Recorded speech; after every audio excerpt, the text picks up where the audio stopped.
Hey guys, in today's video, I'm going to show you how to make Japan in Infinite Craft. So let's begin. First, grab water and water to make lake and then water. Next would be earth. Now we get island.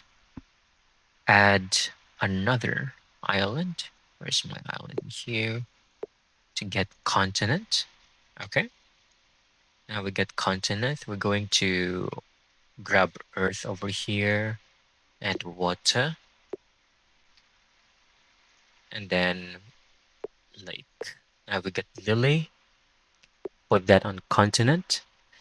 We got lotus. Next would be to grab another continent.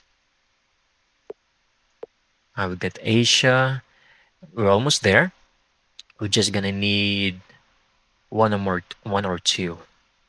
Going to grab fire and fire to make a volcano. Volcano and put it right over on Asia. And there you go. We got Japan in less than a minute. I hope you found this video very helpful.